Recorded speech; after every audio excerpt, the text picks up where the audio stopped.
Hey everybody, welcome back to the New York Comic Con SYFY WIRE live stage. My name is Danny Roth. I'm a contributing editor at SYFY WIRE. I do like 3 different podcasts. I'm losing my hair, but I got 3 different podcasts, so nobody has to see it most of the time. And I smell good, so it all balances out. I'm here with Travie McCoy from Gym Class Heroes. Yes, how you guys doing? Oh, thank you. It's very kind. We're going to talk about something, this is a segment we do called My Favorite Nerdifact, which is really a focus on, you know, like how you turn the things that you loved into buying stuff. It's how you learn to stop worrying about capitalism and just buy toys. Which is, there's a duality there, like capitalism and being a complete hoarder, like they don't really fit in the same sentence. Yeah. Like, but I mean, like, you know, I feel like we're allowed occasionally, like, this stuff is, to me, toys are art. Shit. You know what I mean? Like, you're right. I agree. Yeah. We both are in agreement. Do you remember, like, what was, like, the first toy that you had that you really looked at it and it, like, inspired you in a way? Easily. I remember, I was huge on He-Man as a wee lad, and I remember I got the blue He-Man, was like Berserker He-Man kind of. Yeah. When I got that shit and like the colorway, like it was blue and had like orange hair, I was like, I need more of these in my life. Like, and then like my parents caught on that I was super all about He-Man, and I ended up like every time, it got to a point where like my dad would make me stay in the car whenever they had to go to Kmart, because like I couldn't leave without one. But I believe it started with that weird, is it Bizarro He-Man? Or yeah, it's kind of like that. It's just like how Bizarro Superman is. Exactly. It's kind of like the same vibe. It was like blue with orange hair, but that set it off for sure. Yeah, for sure. And you know what's like kind of wild about it is that, like, you know, like when they made the cartoon, the fact is that the cartoon was based on the toy, not the other way around. It's just great, and I didn't find that out until I watched the new Netflix. Yeah. What is it called? That's a fine question, but it is about He-Man. The toys that made us. Thank there you go. Good job. I was like 4 or 5. We're so professional. We didn't need any help from this audience. Not at all.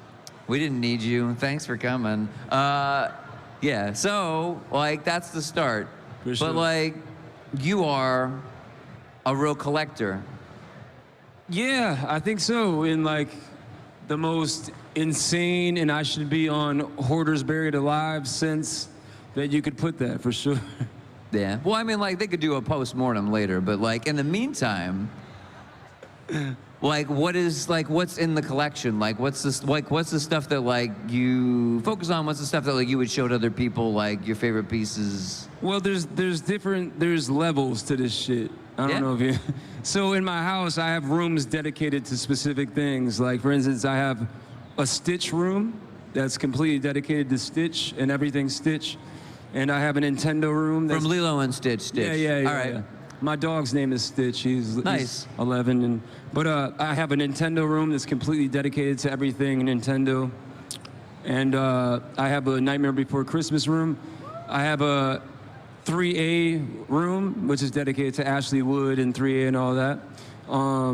Baby, what other rooms do I have?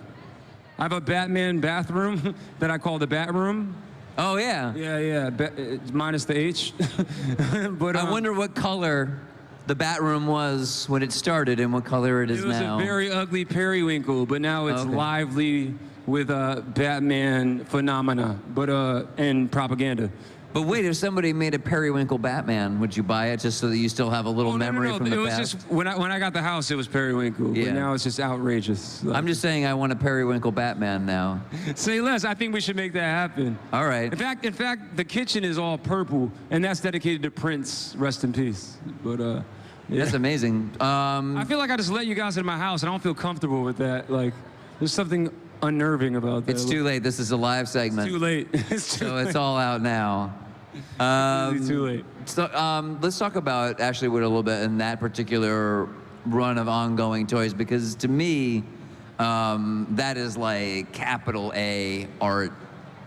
I think it's like actual a step sculptures. Beyond, almost. Like, I mean, I was introduced to Ashley Wood through my man Lev at Toy Tokyo. I came in, I think I bought maybe a Tomorrow King, one of the samurais with the crazy, like, shoulder. It was crazy. Like, and that figure alone made me go down the Ashley Wood wormhole, and I got into the whole Tomorrow Kings and just the whole storyline with like Rothschild and all that shit. Like, it was crazy, and it was, for me, it was exciting. It was like going to the record store and flipping through records again, like in that whole wormhole, but with toys. And like you said, you know, as far as it being art, like these are like, you know, like what are they? 14 inches? They're about there. They're like, yeah, they're like I think like 10 they're to like 12. Barbie dolls size. They're you know bigger, what I mean? yeah. But the attention to detail, like the weapons, like the accessories, everything, like the not beyond the accessories, like the clothing. You know what I mean? Like, this is actual clothing. Like they took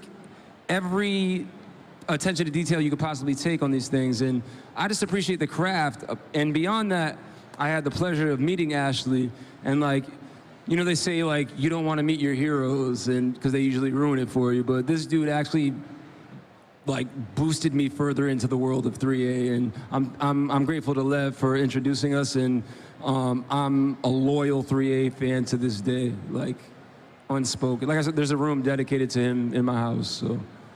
Yeah, we were talking about before we came out here is about the process of like where you get the stuff from. Yeah, yeah. So I was curious, like, how ahead of the curve are you? Like, are you like a sneakerhead? Like, do you know what stuff is coming out ahead, or like?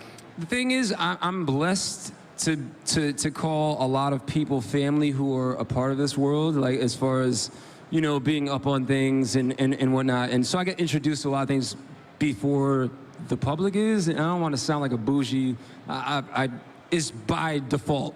So I get, you know what I mean? Like I introduced to things ahead of time, which is awesome because I would not otherwise know. But I mean, I do my research as far as Band Presto goes. Shout out to Band Presto. Like I'm on their website all the time trying to find out what new One Piece figures are coming out, or Dragon Ball Z. You know what I mean? So as far as that stuff goes, I do my research, but all the other stuff, it kind of circumvents and comes to me, which I'm completely grateful for.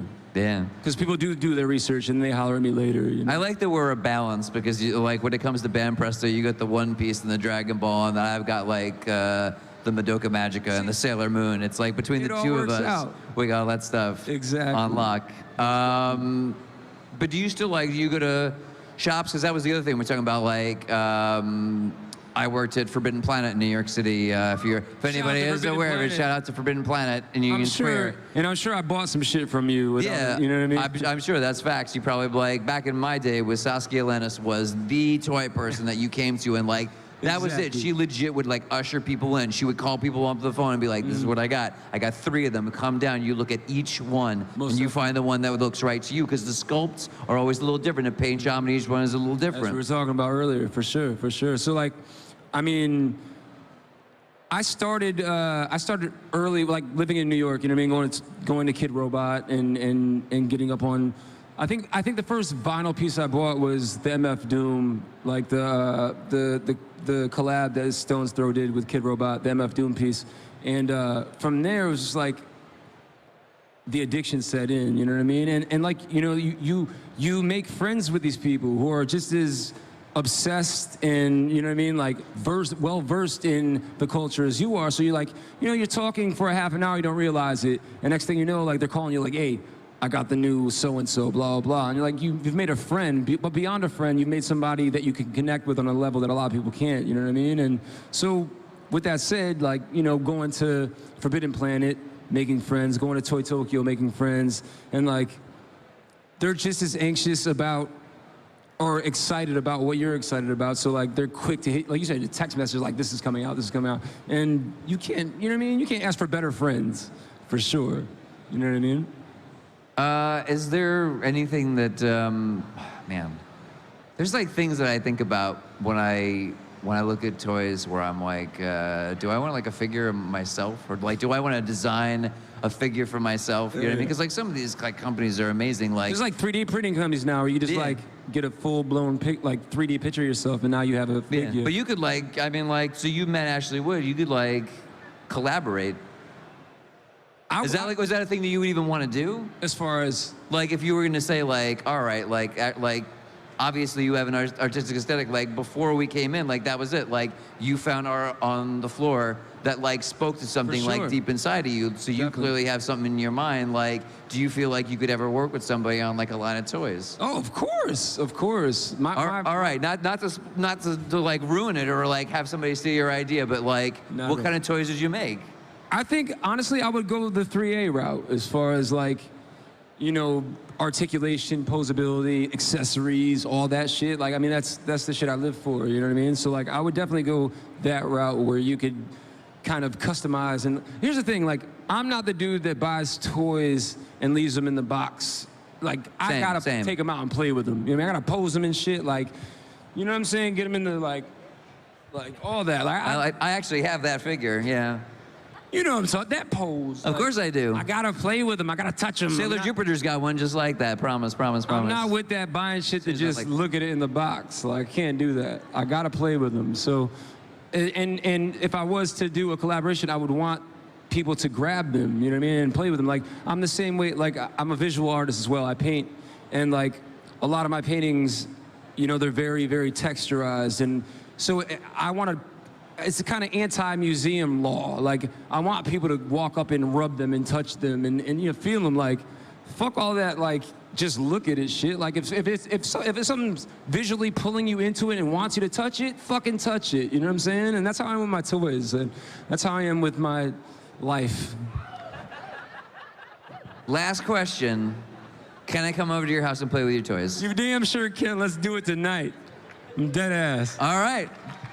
Did it. Thank you, brother. All right, up next, we're going to be doing our SYFY WIRE Evening Con wrap-up, so please stick around for that. And please make sure that you're using the hashtag, it's a fan thing, definitely about this. Talk about your toys. And we'll be right back. Thank you, folks.